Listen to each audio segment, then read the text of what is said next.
Hear ye, be it known to all who lend their ears to this humble transmission, that the episode which followeth containeth language of a coarse and vulgar nature, and, God save us, the occasional flirtation.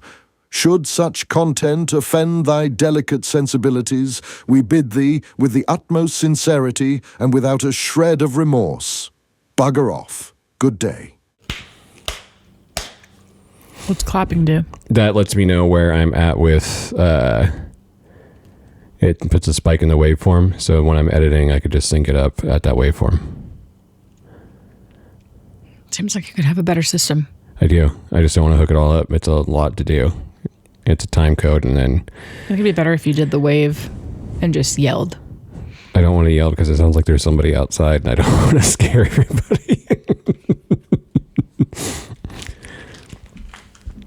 Yeah, that was Andrew. He's got a job going on in Klamath area. I can mute your audio at this point so that way you don't hear the crunching. Oh, man. What? I'm like a save the best bite for last kind of person. Mm-hmm. I don't know how many times I've had peanut M&Ms and the very last bite is like the bad nut, you know? You just chewed on a bad nut? Yeah. I hate when I have a bad nut. You know what I mean? Like, have you ever had a nut so bad that you just kind of walk away thinking, man, this could have been way better? No? You don't nut? You just had a nut issue. Really? What? Took it a little far.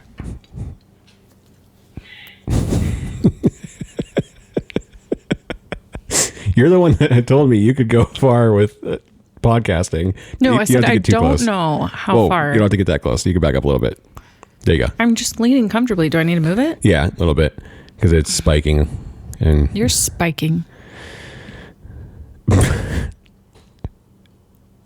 I think somebody's working outside. How's your drink? Fine. Are you advertising right now? Yes, this is sponsored. We're not even remotely sponsored for anything. So Maybe we will be someday. maybe one day. I would like to talk about something that I don't think we've actually ever even hit on before. We've skimmed through it, but we've never gone into depth about your past career, because the page that you have where you garnered 60 something thousand followers and millions of views was for dispatching. And I want to know, how did you get into dispatching? What? You look beautiful, by the way. How did I get into dispatching? Hold on. Don't show this or I will kill you. You're not going to be in the editing bay, so yeah, just because that wasn't your number one career. I know that wasn't the first thing that you thought of as far as getting into, and then dispatching kind of happened. Was it out of necessity, or was there one of those commercials on late at night saying, you, like the Smokey the Bear commercials where only you can prevent forest fires, but it was only you can press this button to transfer a call? I went to school and did a medical assisting program. Okay. And I did that for close to a year, but during that time I was working for a doctor's office that didn't really know where it was headed, and they were having some kind of scary meetings and pulling everybody in and saying, hey, we're going to have to cut some benefits to people who had even been there for several years. And I was a young mom at the time, and just knowing that, you know, they were revoking benefits to a certain point, it didn't feel like a very stable place to be. So I just kind of kept my options open, and I saw that the city was recruiting for a dispatcher, and just kind of decided to sign up for testing. Sign up for testing as was it a written test, or did they have you go through like a rigorous physical training and beat you all and see who could survive out of a bunch? No, the first step was just a proctored written exam. Okay. And so I went into a room and there were several people there who were Did you say proctor written? proctored. Yeah. Proctored. What does that mean? Oh, don't test me. Pretty much somebody is there Don't test me about the test. facilitating it. Okay. They're facilitating the test. Make sure you're not on your phone or anything like that. And so you just have a test. There was a couple, they would play a couple recordings and you had to kind of recollect what you heard and get the details. Whoa. So they were testing your memory as far as, so they play audio and then you have to remember the gist of the thing, or was it verbatim word for word? It wasn't verbatim necessarily, but you had to recall specific details. Okay. Like you might have listened to a recording of somebody describing a suspect and, it's an entire 911 call. And then the recording would stop and then you would have a series of questions like, please describe the suspect. And you'd have to write down what you recalled from the recording. And they judge you on, or judge the students or the people taking the tests on who is the most descriptive, The most accurate. the most accurate. Yeah. Okay. So, yeah, I don't know. I mean, I was never a proctor, so I don't know. We're parents, leave us alone. I don't know what all it entails, like the scoring pieces of it. I'll turn it down a little bit. Night, baby. Go to sleep. Love you. Okay, go ahead. She's okay. She's just chilling.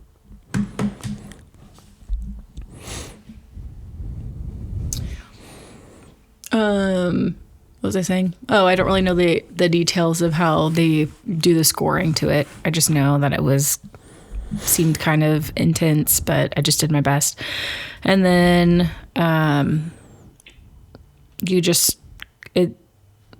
Did it just kind of, so it seemed intense, but in the intensity of that tenseness of testing, did you feel like you had it as far as the confidence to know, okay, I'm going to crush this? Or were you nervous the whole time? Because this sounds kind of intense mentally, as far as you have to recall a suspect. And was it very detailed, like he's wearing denim pants with clown shoes that have polka dots on them while a giant JBL is hanging off the back of his neck playing Yanni's greatest hits. And that's track 2 that he was listening to sing onto the mountaintop. Like, did you have to get that detailed with it, or was just... I don't remember. This was like 2010, I think. Okay. So it was a long time ago, but there was a lot of details, and then it was descriptions of like which direction they went. Like you're following along mentally with whatever radio traffic there is or the 911 call, and then that stops, and then you have a series. Oops, I just tapped that. You have a series of questions. You have a series of questions that you have to answer just based on your memory of whatever you just heard. Okay. And so during that time, I didn't feel like, I don't remember being extremely nervous. I just remember it being kind of fun, like a fun challenge. And I knew in the back of my head, like, at least if it doesn't work out, it doesn't work out. Like, I have this medical assisting training already that could be applied anywhere else. I just knew where I was at the time wasn't a good fit. So, worst case scenario, I would find a job somewhere else. So it was intellectually stimulating for you. Yeah. Yeah. Now, as they're playing these details of the subjects and what have you, were they playing other sounds over that to see if you can distinguish, okay, you've got distraction going on over here and distraction going on over here. I feel like I'm about to bust out in a thriller. But you know what I mean? Like, so you got the call for the dude or the suspect, and then are they playing like Michael McDonald's greatest hits? Absolutely not. Oh, Don't sorry. even. Okay. No, I don't. I just wanted to see remember. how intense the testing was because I don't know. I can probably hook you up with a test if you'd like to. no, I would fail miserably probably. I don't remember there being any distractions. That was later down the road Okay. when you do your psych eval. Okay. So you do the testing and you're in the middle of that and you're having fun with it because it's challenging to you. And you thrive off of being challenged because in the things that I've watched you do, challenge comes your way. And at first it's like, but then you end up rocking it and turning it for good, which you're great at. Yeah, I don't ever feel like I don't. It's a lot. I very rarely feel like and I Meaning, okay, this I is a little thank intense. my dispatching career for that. So So that's where that stems from. yeah, that's where my lack of emotions come from. Thank you, dispatching. No, because that's crazy. Because I mean, I was reading up a little bit about it today because I had the thought of, okay, it'd be cool to sit down with you and kind of pick your brain on that. Because I don't think we've ever actually sat down and discussed your history with dispatching, and you did it for almost a decade, right? Like 9 years. Mm-hmm. But you guys are at the center. You're the hub. You're the center of communication. Mm-hmm. I watched a movie with Jake Gyllenhaal where it was very. Did you watch that with me? No. Okay, no. Jake Gyllenhaal played a dispatcher, and it was like way dramatic. But apparently, he went through a lot of training to see what it was actually like and stuff, and it was pretty intense. And a lot of dispatchers were actually correcting him. I saw a post about it. They're like, "This is not how we would not do this. Like, this is way too intense. This is way dramatic and emotional. It's a movie, or it's a movie." So, What is it called? Because The Call. there was one called The Call, but I don't remember Jake Gyllenhaal being in. I don't think I ever watched it because I knew I would criticize it. I think that's why you didn't watch it. I think I was like, hey, there's this dispatching. I think I remember you saying something about not wanting to watch it specifically because you tear it apart. I already tear apart like certain law enforcement shows, and I wasn't even an officer, but I'm like, come on. Yeah. So y'all are at the center of communication, and that's a lot of pressure. So I would imagine these tests that you had to go through. So you do that test. Are there more tests after that to where so you passed that one, right? Yeah, there was the testing date, and then there was, I believe, an interview, and then a second interview. Mm-hmm. And then I didn't get a call back for a long time. In fact, I think I got a letter maybe saying that they had moved on, and so I wasn't their first pick. But I want to say... Before you move on, so you had the first and second interview. Mm-hmm. That was after the testing. Yes. Were these interviews more testing, or was it just... They were just panels, oral boards. Okay. And then several months later... let me think about this for a second.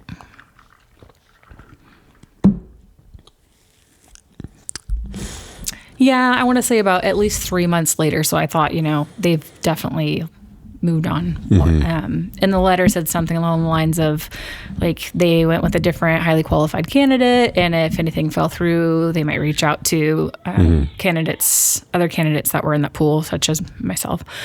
And so I want to say it was December-ish. I want to say I applied in maybe August-ish. Mm-hmm. And then in December-ish, I got a call saying that something had fallen through and that they wanted to move forward with me. And so then I ended up going to Santa Rosa for a psych evaluation. And did you pass? What was I saying? The psych evaluation in Santa Rosa, and they hook you up to a voice stress test, which is I think, essentially a lie detector. Okay. Wait, hold on. I don't think I did the voice stress test. I think I just did a lie detector because I had to sit on like a monitor so that if you clench your butt at all, they'll know. What? Like, suspect. Are you serious? Yeah, you sit on a pad, you have this thing across your chest, you have one on your arm, somewhere else. I don't remember. Somewhere else. Sounds weird. So you have one in your butt. No.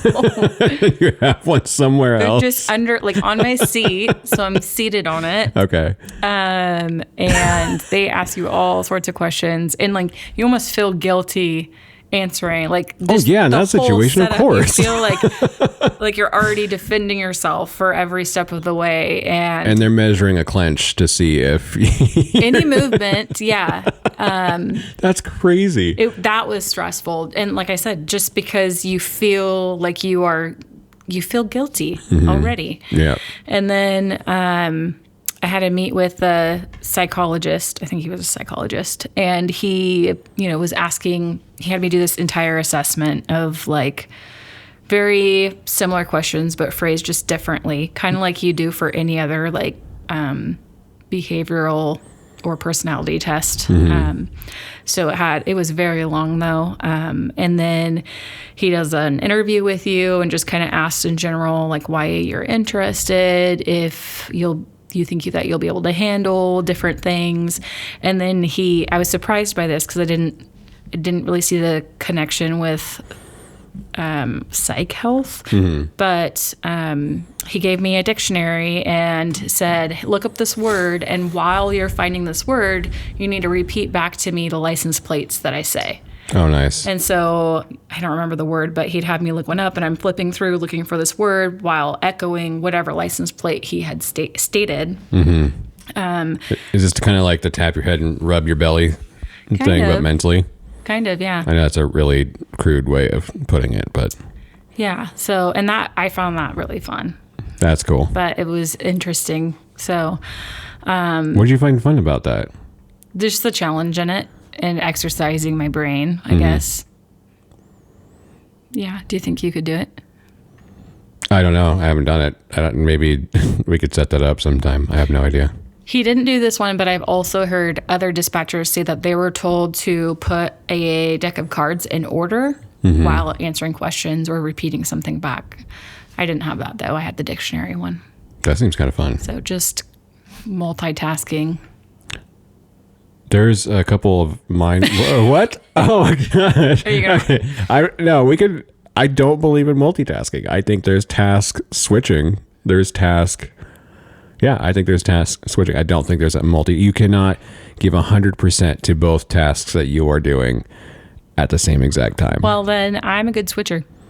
Yeah. No, I'm not saying you're not. I'm just saying that's all I've said. I haven't said that you're not a good switcher at all. I just firmly believe you cannot be a 100% multitasker and walk away confidently in the middle of both of those tasks, knowing that you did a good job in both of those things at the same time to the fullest extent, like you would as if you were paying attention to just one singular thing. Well, I will respect your opinion, but you don't. It's okay. You can be honest. This is our thing. I've seen dispatchers. I do think dispatchers are like the queen and kings of multitasking. What would you? I mean, we could go down that hole. It depends. Multi-switching, whatever you want, task switching, whatever you're going to call it. If the tasks are mundane, some of them are. So you got this really intense one, you get a call, and then the other ones, I need a DoorDash.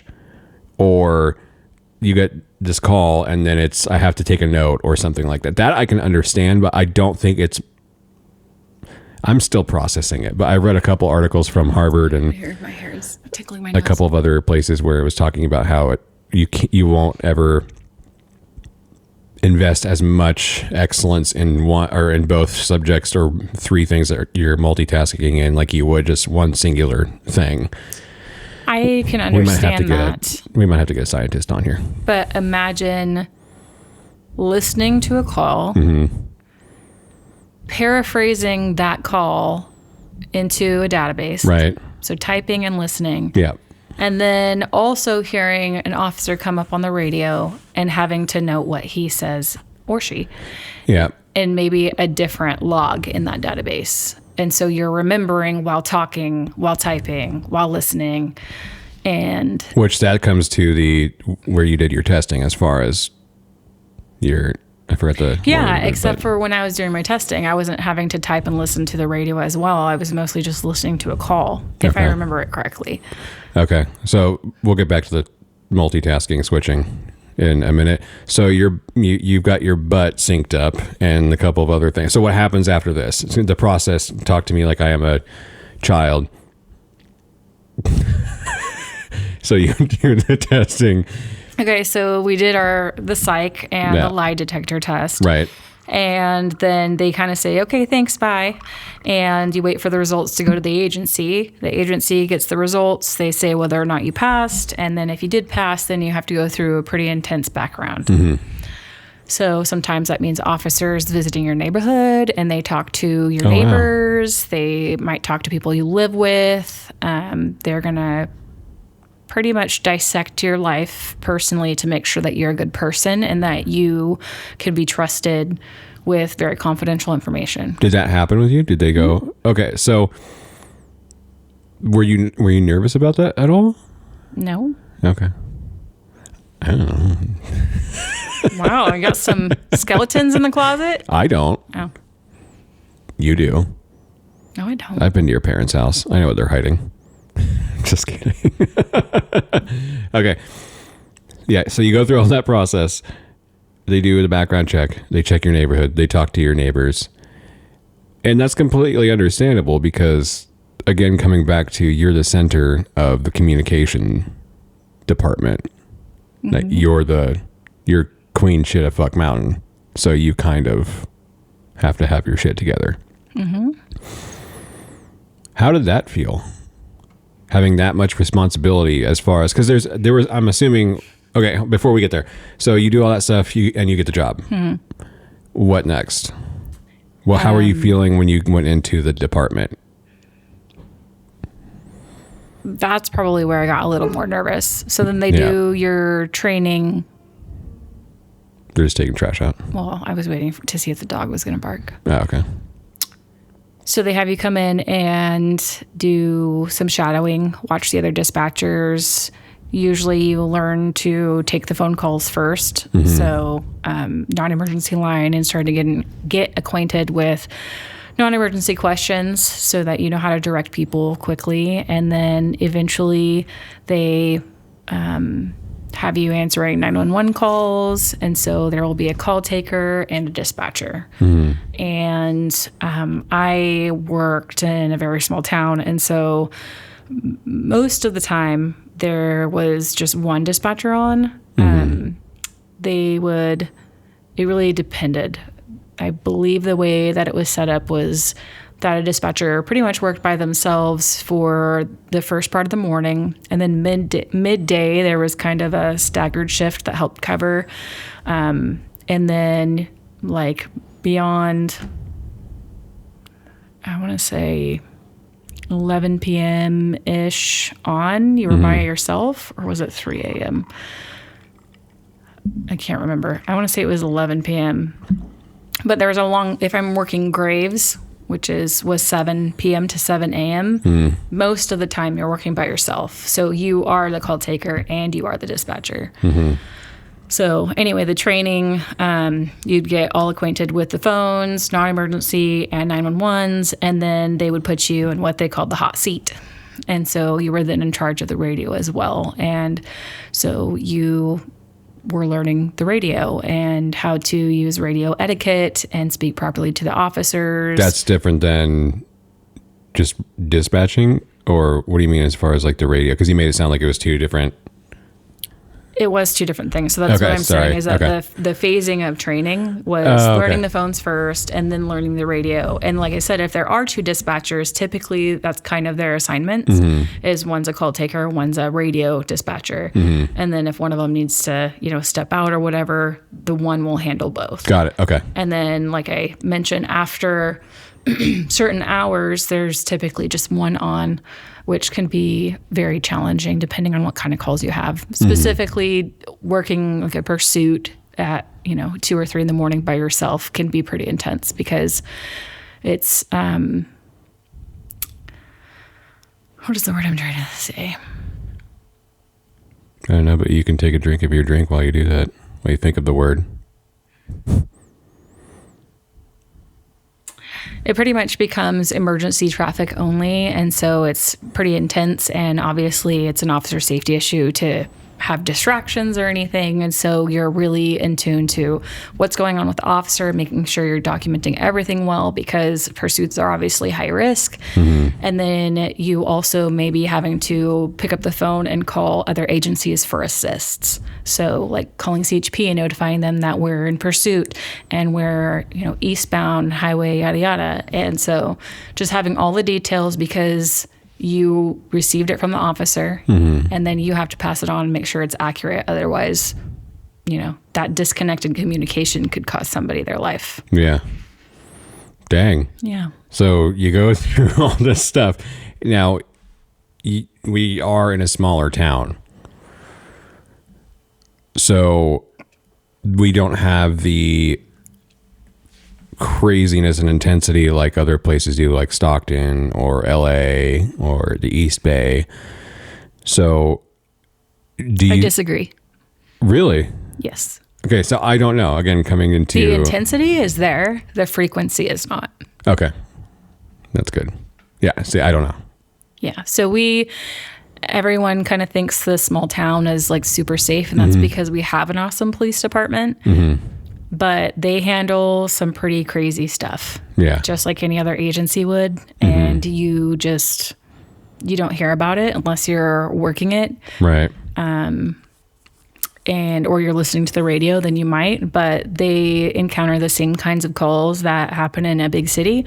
It's just not as often. And so just like anything else, with the population increasing, your stats are going to increase.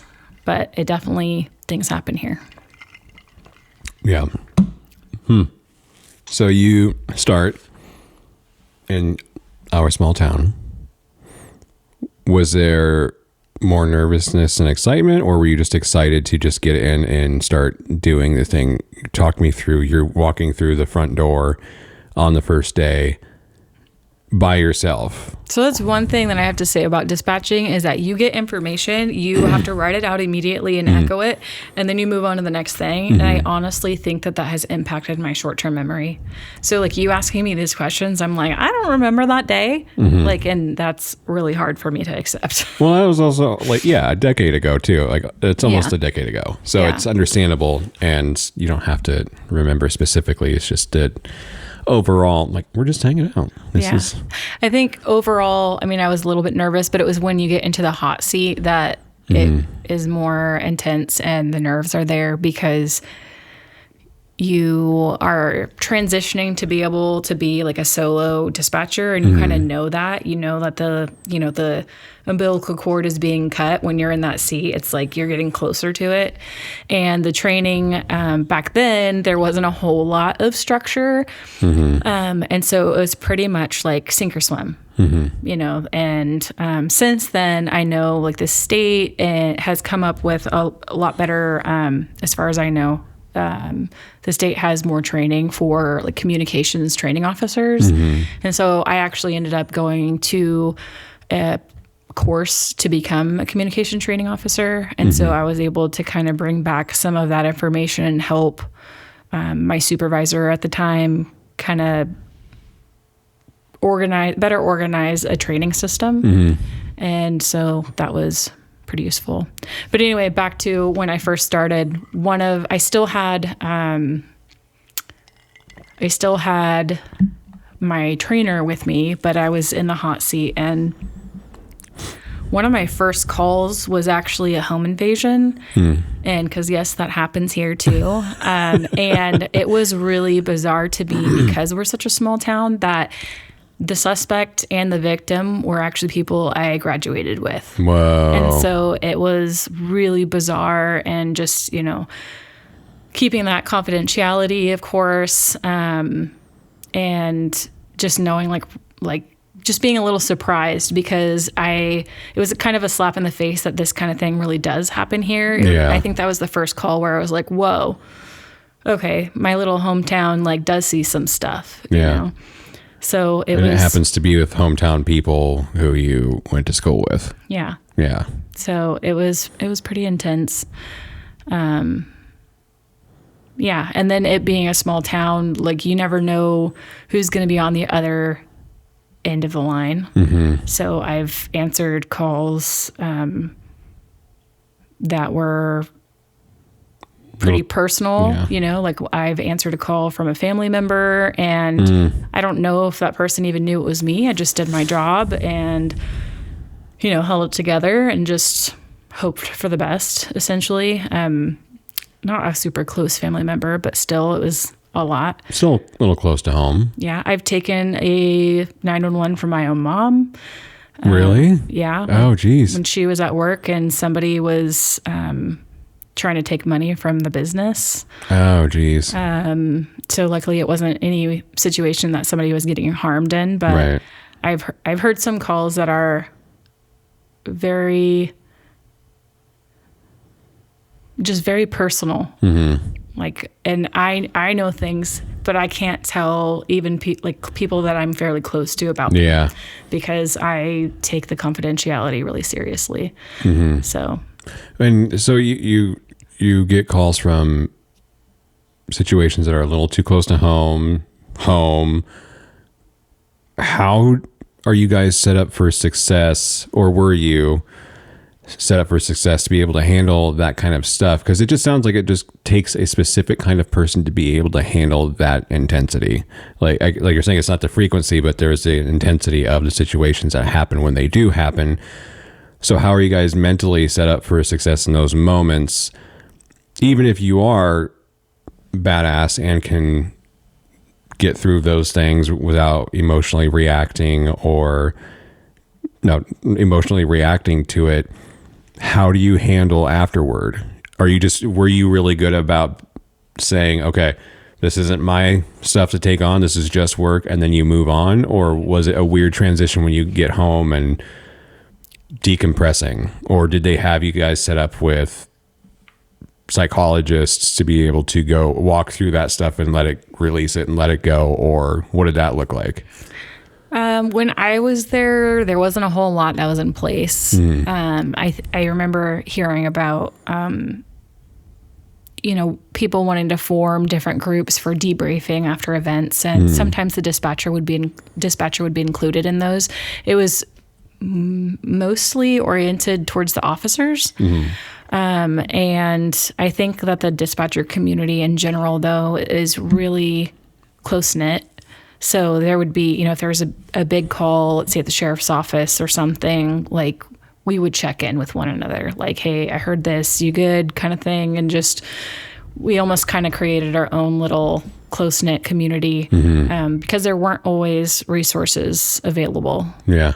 So there was definitely a lot of just like swallowing that emotion, which I know is not healthy. But Is that Nell? I don't know. That's screeching? Anyway, continue. Sorry. That was crazy sounding. I'm not sure.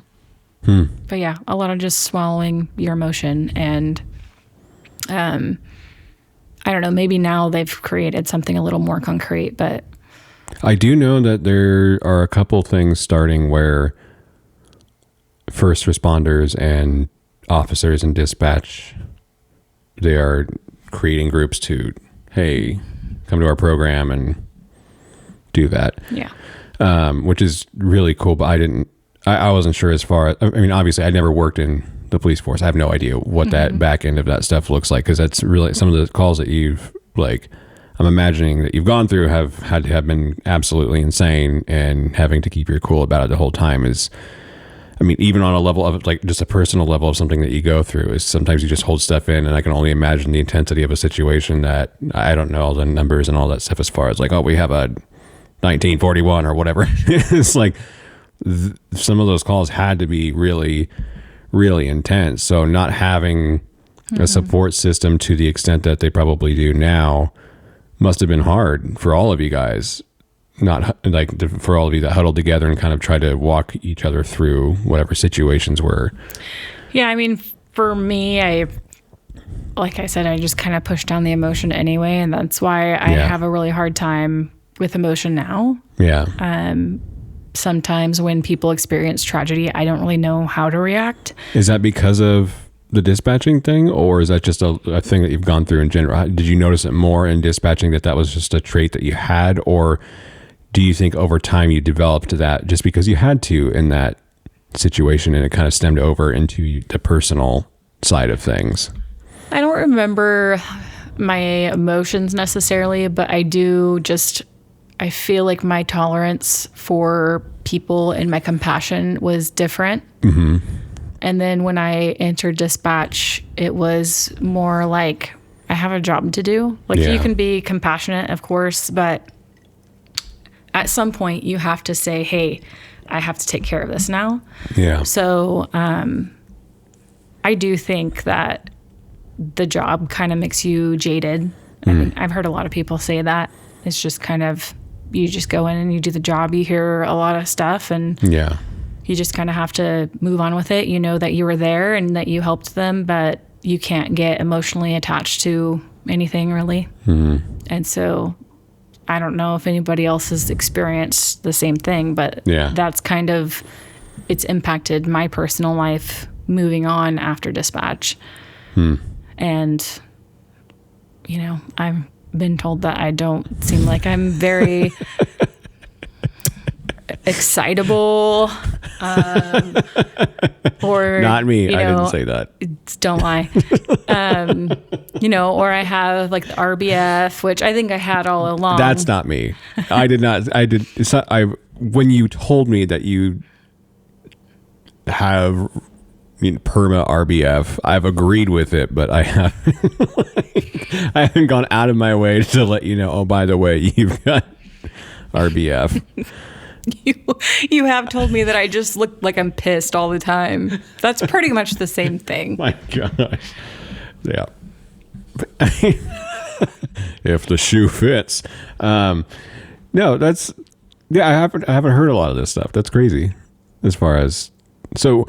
And it also, I think, curated like my dark sense of humor, because that was a coping mechanism. You have a dark sense of humor? Yes.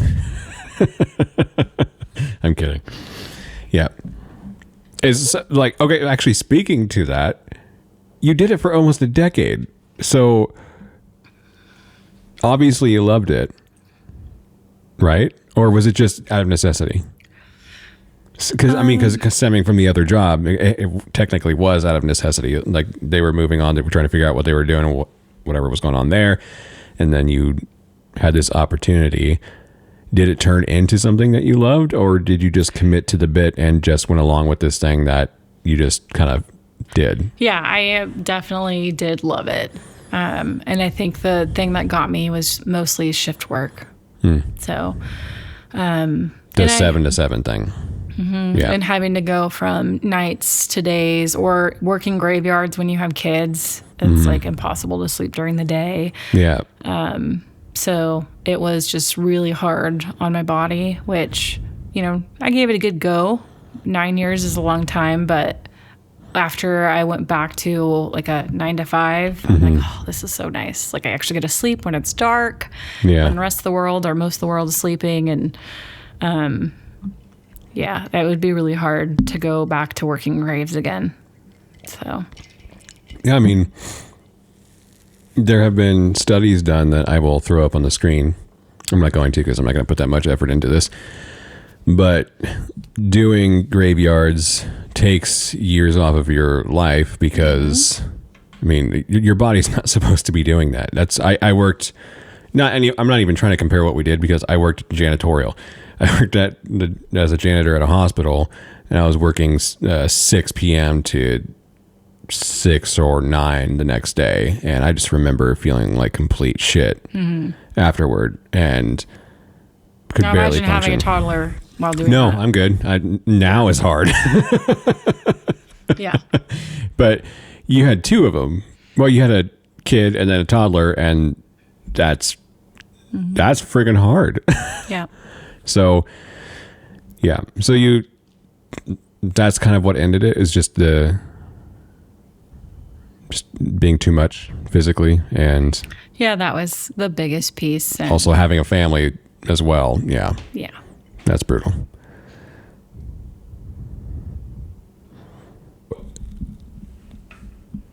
I gotta figure out a good edit point. Actually, this could be it right here.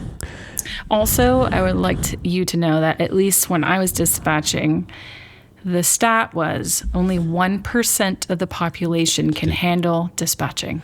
1% of the population of the world?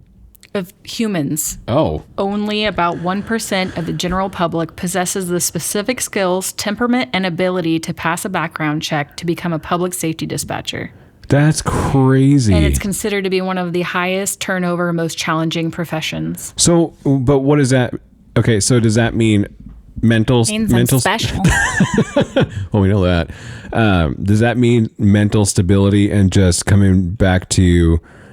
Because it sounds like all of y'all's kind, you dispatchers, have had to basically be stoics and managing reactions. I know this is like just totally underplaying all of it, but Calm, cool, and collected. calm, cool, and collected, which is just stoicism. So y'all must have been rocks, or are rocks, for just that's crazy. 1%. Dang. I wonder if you'd qualify now. Probably not. I've been living with you for a few years. You should practice it even more. Just keep those emotions just way deep down in there. Just shove them down. I actually am pretty good at de-escalating people, but you are special. I'm my own kind. I'm a part of a different 1%. I am not special, though. I am just a dude disguised as a dude playing another dude. But this is not about me. This is about you.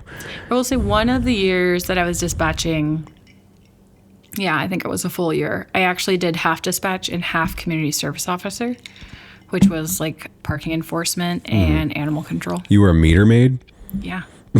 That's hot. Did you wear a vest? No. Walk me through it. They don't. Walk me we were through not it. valued. What happened?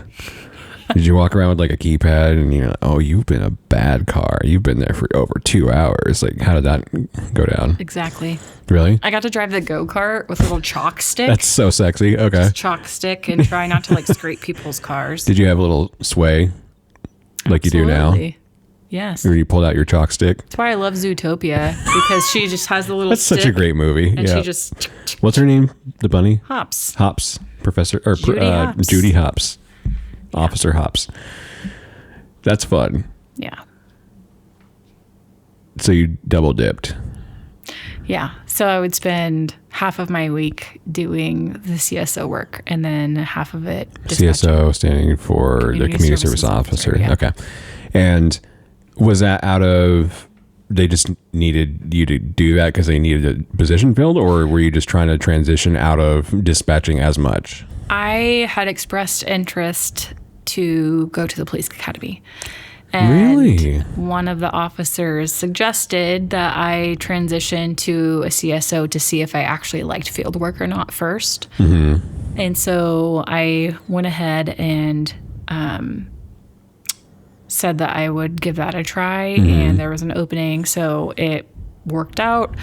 And so I did that, like I said, for just a little under a year. And by the time that year was done, I was not really feeling the meter maid piece of it anymore, and animal control, dealing with dogs and stuff, wasn't really my jam. And so Oh, why is that? We don't have to get into it. It's okay. So I was already looking to get back into dispatch full time, and the agency I was working for didn't have a position available anymore. And so I was looking at the county because they were hiring. And so I was actually in backgrounds to be a dispatcher there. And Backgrounds being, keep in mind that there's a lot of people that are going to watch this have no idea what you're talking about. now everybody knows what backgrounds is, Justin. Oh. So I'm the dumbass. Okay. Anyway, Do they? I don't know. I've never heard that before. I was homeschooled. oh, well, that explains it. We'll get into that another time, but So anyway, sheriff's office was looking into my oh, background. you're not going to answer it. Okay. Making sure that I'm, a good candidate for dispatching, make sure I don't have any skeletons in my closet, doing the neighbor interviews or whatever. And so, right at like the peak of backgrounds, when he was just about done wrapping it up, I was working animal control, and I was taking a dog back to the pens and ended up kind of like flipping on me and ended up tearing up my bicep. And so at that point, it was just kind of a, nail in the coffin, if you will, that I was done with animal control. Yeah. And so I had to have surgery and for those that don't know the story, some of you are local that are watching this. I've seen some photos and it was brutal. It was nasty. yeah, It was intense. it was pretty rough. Yeah. Wow. Really? I thought when you were talking about it, when they like nailed the coffin, I thought you were going to make a joke about like. I almost did. I mean, it could. There's a lot of opportunity. Miss, I have a dark sense of humor. It was pretty bad. It could have been that way. They looked bad. Yeah. For sure. So- I saw some stuff. Yeah. It was. Yeah. I won't go into too much detail about it. No, right you don't now, have to. Yeah, but no, obviously not. so then when I was in recovery, essentially, they brought me back on. Actually, I asked my doctor to bring me back on light duty because that was the only way that they were going to let me start dispatch the sheriff's office, because they're obviously not going to say like, oh yeah, you can come work for us and then not be able to work. Right. So I actually kind of expedited when I should have come back. And so I was a little bit limited, not really dispatching, but doing more like, I think it was front office assisting at the time, because they didn't really need a dispatcher. And so I was doing that for just a little bit. And then I transitioned over to the sheriff's office and I was there for a year. So I ended up coming back to the original agency a year later. Nice recovery. Thank you. You're welcome. Because it's my hometown. It's better benefits. It's a shorter commute. And so I dispatched there for another 5-6 years after that. 5-ish years more. Reluctantly, or you were excited about coming back to your small town? Oh, I was excited to come back Okay. to my hometown. I've worked for the city several times, and dispatching was the first and second position that I had Okay. at the city. So good. Your accident that you had, we can call it that, your tumble with a pooch, was that your deterrent from? I know I totally downplayed that. I'm so sorry. But was that the thing that deterred you from trying to be an officer? Deterred? From being an officer? No, Because I feel like we kind of skipped over. I couldn't afford it. And at the time, I thought they paid for it. they didn't back then. Oh, okay. They I weren't didn't know willing that. to sponsor anybody going into the academy at that time. And it wasn't until a few years later that they were getting pretty desperate and started doing that regularly. Oh, So, that's a bummer. yeah. And at that point, I think I did just decide like, meh, I'm good. And Okay. I I think you would have been a great cop. I don't like people that much anymore. That's why I think you'd be a great cop. I do like people. I don't like I can buy you an outfit and some people handcuffs. that, I don't like the drama. And a Yeah. lot of what they deal with are just people who are dramatic. Well, especially being in a small town, that's incredibly difficult. Like they go through a lot. Yeah. Wow. Okay. So then, And now I have a bigger family, and it's just, I've just grown a lot to where that's not something that I want to do. And I appreciate everybody that does to keep our community safe, but I don't think that's for me. So do you miss it though? sometimes, yeah. Do you miss the job, or do you miss the mental gymnastics that you were? I'm mean, I'm that's trying the to hold the same- sneeze back. That's the same thing. That was the job, was mental Yeah, gymnastics. and you enjoyed that. Yeah. Yeah. The multitasking. Are you okay? Or Okay. or the task switching, or whatever you want to call it. It was just like the biggest, most intense video game that you can think of, and knowing that I crushed it. I mean, honestly, like when 99%, the other 99% of The world? population can't, and knowing that, yep, I did. And yep, my co-dispatchers did. Like, that was really cool. Just, Yeah. So what do they do with, so you get done with dispatching. What was that like going into civilian life after dispatching for so long? I felt like everything was pretty easy. Like, there was stress, but it wasn't the same kind of stress. So, you know, you might have a deadline or something, but it's not life or death. You could handle it without the extra effort. That's a bad way to explain that, but I think you know what I mean. No. You don't know what I mean? No, not really. There wasn't as many mental or as much mental gymnastics in civilian life as there was in dispatching life. The Yeah. intensity. I think I mean the intensity of it. There was definitely a lowered intensity. After dispatch, I went to be an admin assistant for a building. What? The admin assistant for a building. I was an admin assistant for the site director of a medical Oh, facility. I got my timeline wrong. Sorry. And it was very relaxed. It felt that way anyway in comparison. And so I just had a lot of creative freedom. Like, oh, I have to develop a monthly newsletter and celebrate Joey's birthday and do a shout out for Employee Spotlight. And like, this feels weird. Like, it was very Civilian life. Yeah, and but calm. it's like people get paid to do this. Like, this Yeah. just seems so easy for the most part.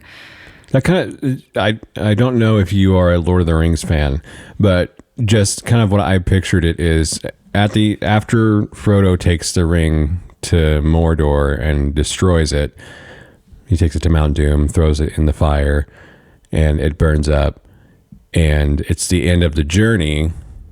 Rather than going back to Hobbiton, he goes to the Undying Lands with the elves and Gandalf because he can't survive back in regular civilian life.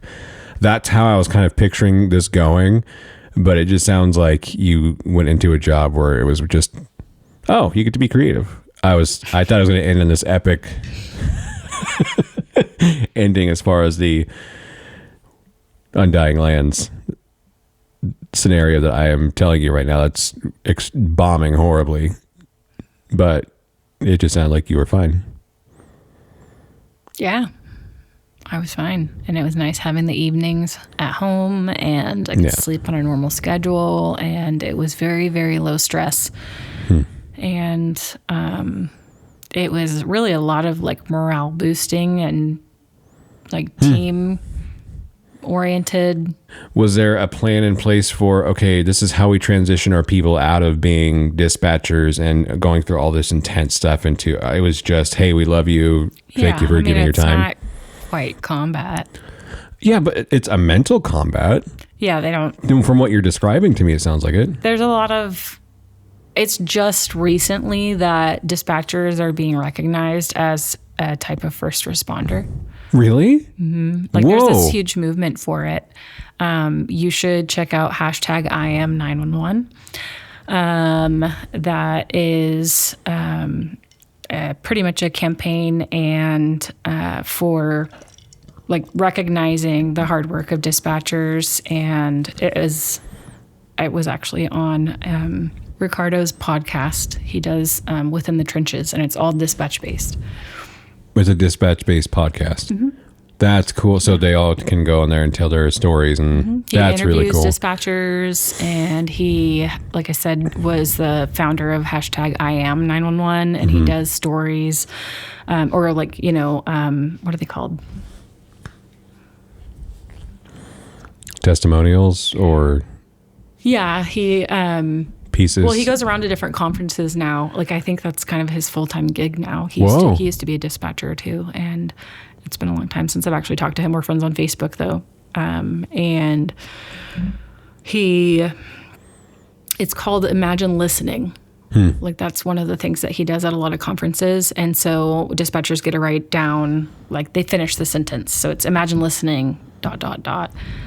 to blah, blah, blah, mom's calling, and you can hear her begging her son not to shoot himself. Like, Jesus. yeah, it's pretty crazy, intense stuff that I think most dispatchers can relate to similar calls. So it's just now they're being recognized as first responders. Some states do. Okay. Yeah. I have to look at this because it's been a really long time. Yeah. But some people are like, hard, like dispatchers are not first responders because they're not physically responding.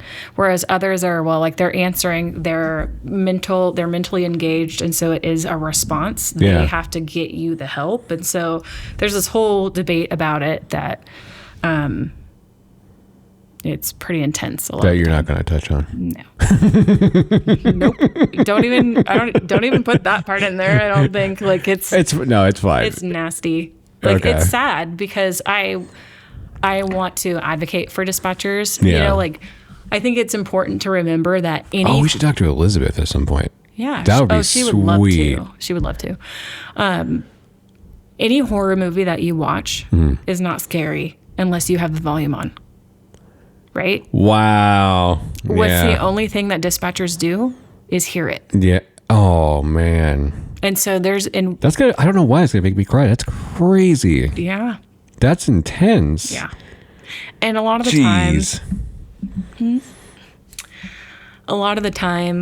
dispatchers won't get closure for things. So they're like fully mentally engaged with some sort of like tragedy in the moment happening or emergency. And they're like, trying to convince this person, again, not to like shoot themselves or do something horrible. Right. And the officers get on scene, the line clicks off, and dispatch has no idea what's going on. There's no closure or anything. Right. A few minutes later, like the officer might check in, like you do status checks to say like, are you code 4, which means are you okay? And, they would tell you yes or no.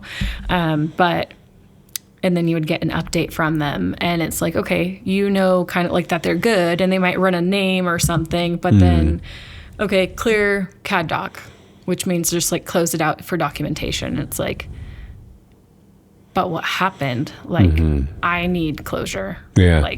And so there are several times where I would end up having conversations, again, small department, small town.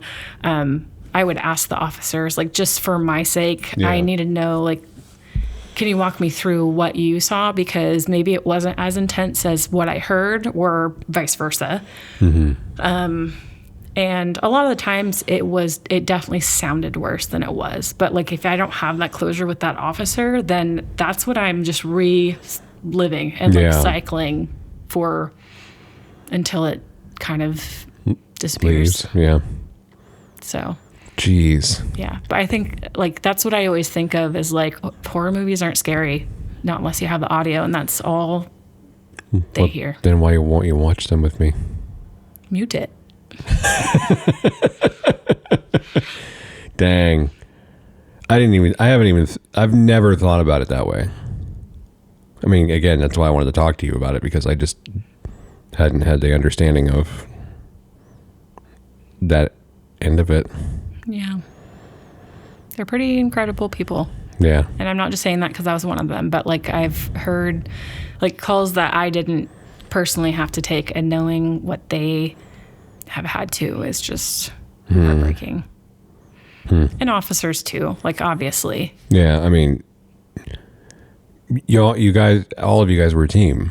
You all were experiencing the hurt at different levels together. And it's not about, I mean, in my opinion, just hearing all this now, it's not about just, okay, they're the ones that saw it though and showed up on site. It's you're all experiencing these pains together at different intensities, and it should be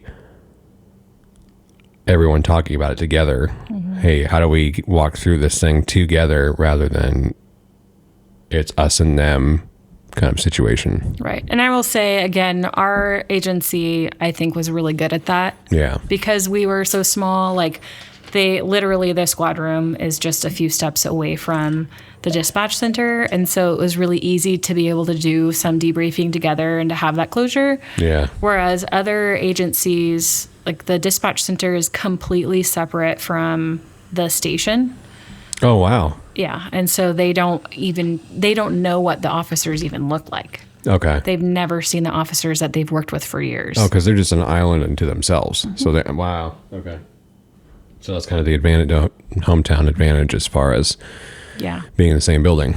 It's an advantage, but then it's also, to me, very personal because I've established like a fairly closer relationship with the officers. And so when they're out there, I'm not saying that other agencies don't feel close to their officers, but like, I know this person, I know their families, I know what they look like, I know where they live, like I've been to their house for certain things or barbecues or whatever. Like it's very close knit. And so that makes the stress a little extra, I think, just knowing like I'm responsible for my friend. Yeah.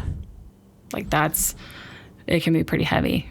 That's a huge weight on your shoulders. Yeah, especially if like there's any sort of radio issues and you're trying to check on them and you're not hearing anything back, like that's scary.